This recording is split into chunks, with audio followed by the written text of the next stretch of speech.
Assalamualaikum warahmatullahi wabarakatuh. Kami dari kelompok 1 dari TT4607. Di sini kami akan mempresentasikan hasil tugas besar kelompok kami dengan studi kasus yaitu sistem komunikasi optik dalam jaringan fiber to the home atau FTTH. Tolong di next.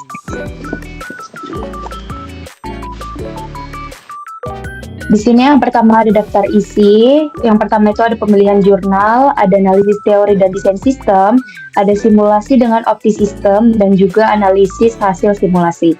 Tolong di next. Yang pertama ini jurnal pemilihan pertama kami dengan judul Performance Simulation of Fiber to the Home Device Based on Opti System. Tolong di next. Nah, ini analisis teori dan desainnya. Yang pertama itu jenis jaringannya ada fiber to the home menggunakan teknologi GPON atau Gigabit Passive Optical Network. Softwarenya itu OptiSystem yang digunakan untuk simulasi performa. Komponen utamanya ada OLT atau Optical Line Termination, ada ODC atau Optical Distribution Cabinet, ada ODP Optical Distribution Point, ada ONU atau Optical Network Unit, ada splitter 1:4 dan 1:8, juga kabel optik G652D dan G57A. Jenis modulasinya tidak disebutkan secara eksplisit, namun mengacu pada modulasi yang digunakan dalam GPON yaitu TDMA atau Time Division Multiple Access. Oke, next. Lalu di sini ada parameter sistemnya. Yang pertama itu daya transmisi atau TX-nya ada di 3,347 dBm, ada daya penerima RX-nya di minus 20,304 dBm pada jarak 17 km dengan panjang kabel optiknya itu 5-17 km. Sensitivitas receiver-nya itu di minus 28 dBm. Noise-nya tidak dijelaskan secara kuantitatif, tetapi dinyatakan bahwa pengaruh noise minimal terlihat dari hasil BR. BRR atau bit error rate-nya downstream di 2,99513 dikali 10 pangkat minus 12 dengan upstream-nya 0, Q faktornya nggak ada. Downstream-nya itu di 6,87953 dan upstream-nya di 41,9221. Tolong di next. Untuk selanjutnya akan dijelaskan oleh teman saya yaitu Gilang Ferdiansyah. Oke, di sini kita pemilihan jurnal yang kedua. Di sini kita memakai perancangan jaringan fiber to the home atau disebut dengan FTTH di lokasi wisata Telaga Ngebel, tepatnya di Kabupaten Ponorogo dengan menggunakan teknologi GPON dan software opti system. Oke, boleh next, Mas Afik. Di sini kita memakai desain sistem teknologi GPON. Perbandingan desainnya di 2 ODP vs 1 ODP. Komponen utamanya ada ONT, ODP, OLT, splitter 1:8 dan 1:16. Simulasinya kita menggunakan Opti System dan Google Earth Pro. Parameter sistemnya kita PowerPoint in budget 2 ODP downstream min 20 468 dBm, upstreamnya di min 7.761 dBm. Untuk 1 ODP-nya downstream-nya di minus 38.328 dBm, yang itu tidak memenuhi standar, dan upstream-nya di minus 35.767 dBm. Oke, boleh next, Mas Safik. Untuk bar-nya kita di 2 ODP-nya di 3.87761 kali 10 pangkat minus 6.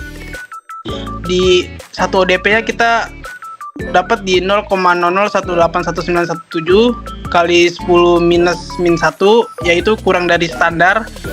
Rise time budgetnya semua 11.11 NS memenuhi standar. Boleh next, Mas.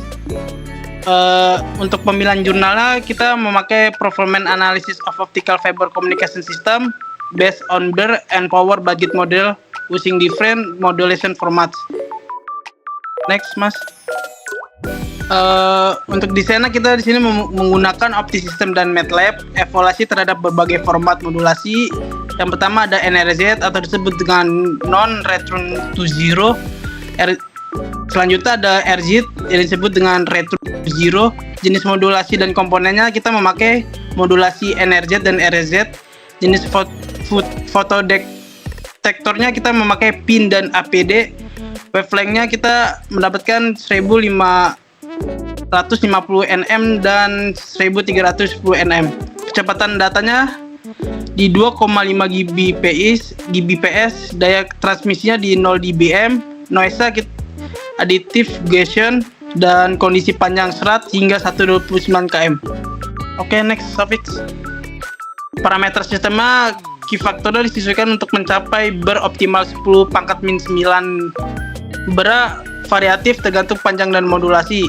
Hasilnya kita mendapatkan NRZ lebih baik dibanding RZ dalam hal jangkauannya, dan selanjutnya 1590 nm lebih sedikit redaman dibanding 1310 nm.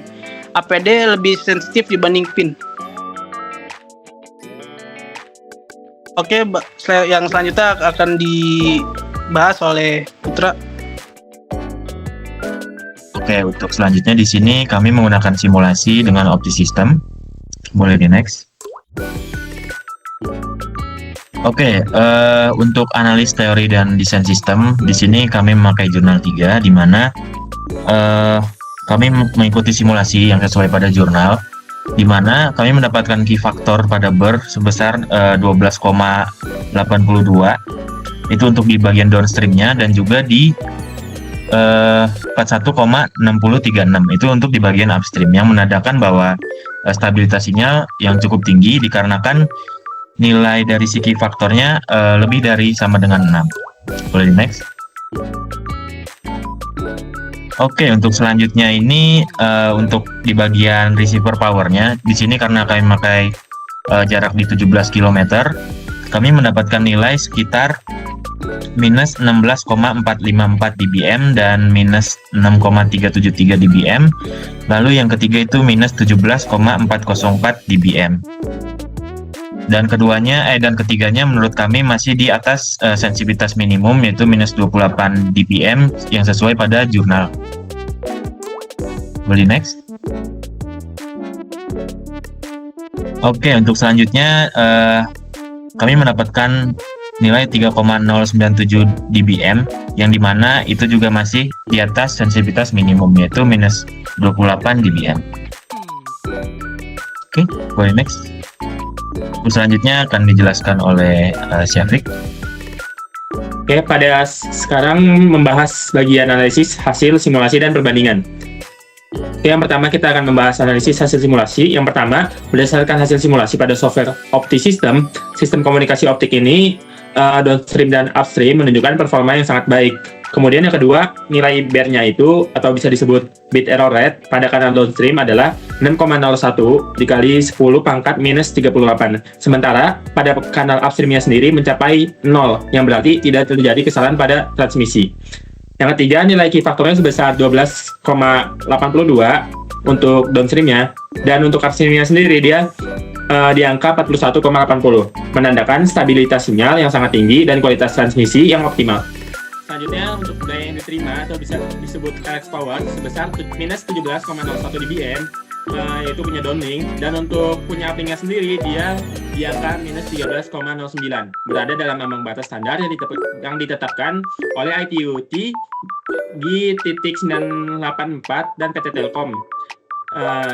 Dan terakhir, secara umum sistem telah memenuhi seluruh parameter standar, yang BER-nya sendiri kurang dari 10 hingga 9 dan key faktornya lebih dari 6. Nah, sekarang tabel perbandingan dari simulasi kita dan jurnal-jurnal yang kita pakai sebelumnya. Nah, kenapa bisa berbeda? Yang pertama, ada 3 penyebab. Yang pertama sendiri itu BER-nya jauh lebih rendah dari jurnal, karena kemungkinan kami menggunakan konfigurasi splitter atau loss optik lebih efisien. Selanjutnya, key faktornya meningkat karena noise dan redaman lebih rendah pada sistem kami dibandingkan simulasi yang di jurnal tersebut. Yang terakhir, perbedaan kecil juga bisa dipengaruhi oleh variasi versi OptiSystem atau jumlah dan kualitas koneksi atau atenuator yang kami gunakan. Oke, untuk hasil rangkumannya, yang pertama, interpretasi umumnya itu simulasi berhasil menunjukkan bahwa desain jaringan FTTH berbasis GPON menggunakan OptiSystem dapat beroperasi efektif pada jaringan hingga 17 km. Kemudian semua parameter tersebut dari bel, key factor, dan power berada di atas ambang minimum sesuai standar PT Telkom dan juga standar ITUT. Oke, mungkin itu saja dari kami. Kurang lebihnya mohon maaf. Terima kasih.